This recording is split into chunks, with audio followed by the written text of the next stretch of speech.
কি হলো কায়সার ভাই, অমন করে কি দেখছো? না দেখছি না, ভাবছি।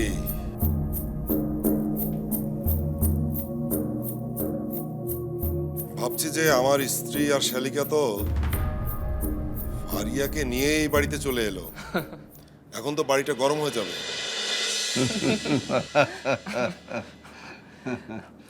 আঙ্কেল, হ্যাঁ কি যেন একটা বলার জন্য আমাকে এখানে নিয়ে আসলেন, কিছু তো বললেন না। ও হ্যাঁ হ্যাঁ বলতে চাই, আসলে তো আমি খুব বেশি কথা বলার মানুষ না। তারপর সালমার মতো স্ত্রী থাকলে বেশি কথা বলার উপায়ও নেই।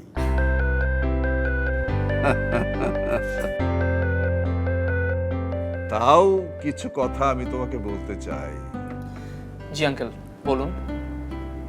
মানে আমার মেয়েগুলো যে খুব আদরের, এটা এতদিন নিশ্চয়ই বুঝতে পেরেছো। জি। ওরা অনেক আদরের মধ্যে বড় হয়েছে, অনেক ঝড়ঝাপটা এসছে, বাধা বিপত্তি এসছে। আমি আর সালমা ওদের আগলে রেখেছি, ছায়ার মতো আগলে রেখেছি, বুক পেতে বাঁচিয়েছি। আবার সবগুলো মেয়ের মধ্যে বড় মেয়ের আলুর মনটাই একটু সবচেয়ে নরম, আবার একটুতেই খুব অভিমান। কেউ কথা শোনালে আমার মেয়েটা আড়ালে গিয়ে কাঁদে।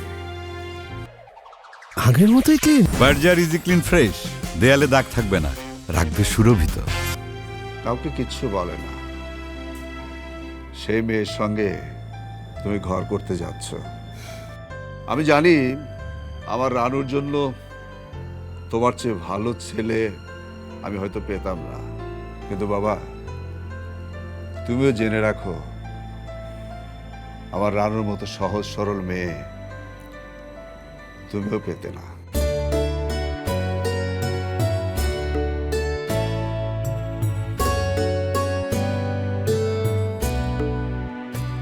আঙ্কেল, এটা শুধু রাহাত কেন, আমরা সবাই জানি। জানো যদি বাবা, তাহলে আর একটা কথা বলি।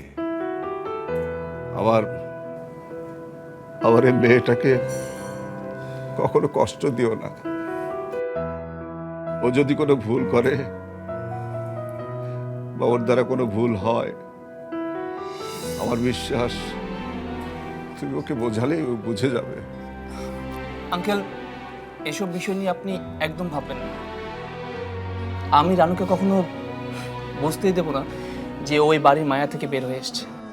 তবে হ্যাঁ, আপনি আন্টি আর ওর বোনদের অভাব আমি হয়তো কোনদিন পূরণ করতে পারবো না, তবে সে চেষ্টার কোনো কমতি থাকবে না আমার, এটা আমি আপনাকে কথা দিচ্ছি। রাহাত, কথা কিন্তু হাত ধরে দিতে হয়।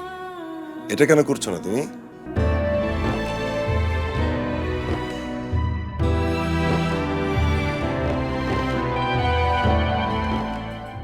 রানুর অসম্মান মানে আপনার অসম্মান। আপনারা দুজনই আমার কাছে সমান দামি। আমি কথা দিচ্ছি আঙ্কেল, সেটার অমর্যাদা আমি কোনোদিন হতে দেব না।